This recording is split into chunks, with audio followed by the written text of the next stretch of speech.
सम्राट चौधरी का आया ऐसा आदेश कि मच गया हड़कंप। मोदी शाह भी हैरान हो गए। आधी रात को बड़ा खेल कर गए सम्राट चौधरी। ताबड़तोड़ हुई छापेमारी। सम्राट चौधरी ने निकाली सारी हैकड़ी। अपने अधिकारियों को बुलाकर दिया बड़ा आदेश।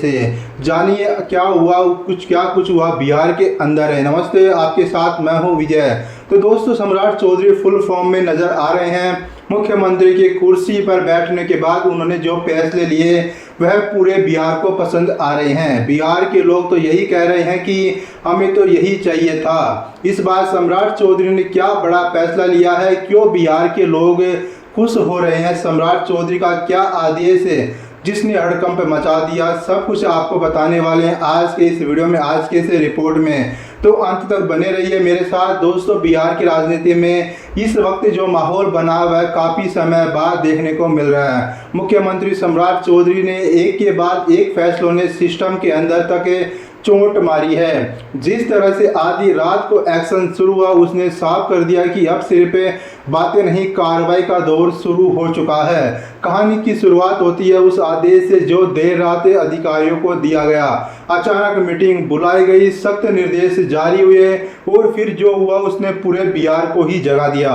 अलग अलग जिलों में एक साथ छापेमारी शुरू हुई और जिन लोगों को अभी तक यह लगता है कि सिस्टम उनके हाथ में है, अब उन्हीं के हाथ कटते हुए दिखाई दे रहे हैं। सबसे बड़ा फोकस है भ्रष्टाचार पर हो रहा है। जिस अधिकारियों और कर्मचारियों पर लंबे समय से गंभीर आरोप थे और वह कुर्सी पर बैठे हुए थे, अब उन पर सीधी कार्रवाई हो रही है। साथ ही विजिलेंस और दूसरी एजेंसियों को खुली छूट दे दी गई है कि बिना किसी दबाव की जांच पूरी हो और दोषियों को तुरंत सजा मिलनी चाहिए। इसके साथ ही सरकार ने साफ संकेत दे दिया है कि अब नो टॉलरेंस की नीति भ्रष्टाचार के खिलाफ अपनाई जाएगी। यानी चाहे कुछ भी, कितना भी बड़ा पद पर क्यों ना बैठा हुआ हो, चाहे वो कितना भी बड़ा अधिकारी क्यों ना हो, उसे बख्शा नहीं जाएगा। अब आपको बताते हैं कि इस फैसले की जिसने सबसे ज्यादा चर्चा बटोरी वो है बुलडोजर एक्शन। जी हाँ, सम्राट चौधरी ने साफ कर दिया कि अवैध कब्जे, माफिया और गलत तरीके से बनाई गई संपत्तियों पर तेजी से बुलडोजर चलेगा।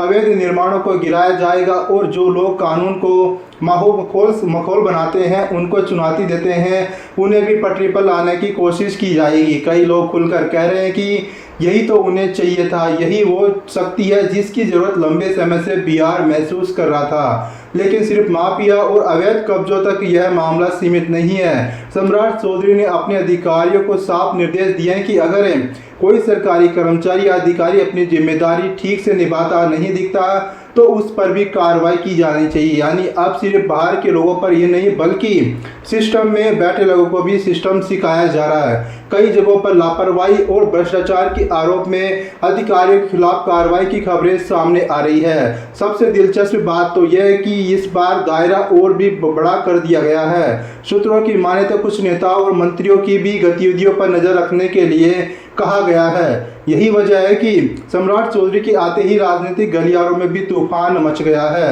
कई लोग इसे बड़े बदलाव की शुरुआत मान रहे हैं तो कुछ इसे सख्त प्रशासनिक छवि बनाने की एक बड़ी कोशिश भी बता रहे हैं। अब सवाल यह भी है कि क्या यह कार्रवाई लंबे समय तक जारी रहेगी या फिर शुरुआती दिनों का ही एक मुजाहरा है, फिर कुछ समय बाद सब कुछ वैसा ही हो जाएगा जिस दर्रे पर बिहार चलता आया है। क्योंकि बिहार की राजनीति में पहले भी ऐसे कई दौर आए जब शुरुआत में तो शक्ति दिखाई दी और बाद में रफ्तार धीमी पड़ गई। हालांकि इस बार जो संकेत मिल रहे हैं वो थोड़े अलग हैं, क्योंकि सम्राट चौधरी लगातार बैठकें करके अधिकारियों को जवाबदेही भी तय कर रहे हैं। अब नज़र इस बात पर है कि यह शक्ति कितने दिनों तक है या फिर कितनी दूर तक चलेगी। क्या वाकई बिहार में प्रशासनिक व्यवस्था को एक नया सिस्टम में नया रूप दिखाई दे रहा है? लेकिन फिलहाल जो तस्वीर सामने है उसमें इतना तो जरूर है कि मुख्यमंत्री सम्राट चौधरी ने एक सख्त संदेश देने की कोशिश यहाँ पर की है। अब नियम तोड़ने वालों की खैर नहीं है, जो भी को कानून से ऊपर कोई नहीं होगा। उनका हिसाब किताब भी तय करने के लिए अब अधिकारियों को संदेश दे दिया गया है। यही वजह है कि प्रधानमंत्री मोदी और शाह भी इस तरह की कार्रवाई को देख करके हैरान हो चुके हैं। मुख्यमंत्री बनने के बाद सम्राट चौधरी आगे और क्या कुछ करेंगे, कितनी तेजी के साथ वो एक्शन लेने वाले हैं, इसको लेकर भी लोगों की उम्मीदें बढ़ने लग गई है। शायद यही वजह कि बिहार के लोग भी कह रहे हैं कि इस बार जो कुछ हो रहा है वो अलग ही दिखाई दे रहा है। अगर यह रफ्तार बनी रही तो आने वाला समय में इसकी गूंज सिर्फ बिहार ही नहीं बल्कि पूरे देश में सुनाई देगी। और अब देखना होगा कि आगे क्या कुछ यहाँ पर होता है। लेकिन क्या सम्राट चौधरी के अंदर वो ताकत है जो बिहार को बदल सके, एक नए बिहार की पहचान बना सके। आपको क्या लगता है? आपकी कमेंट का मुझे इंतजार रहेगा। साथ ही खुद को अपडेट रखना, हमारे चैनल को सब्सक्राइब करना मत भूलिएगा। ऐसी ही खबरें आपके साथ साझा की जाएगी। नमस्कार, जय हिंद।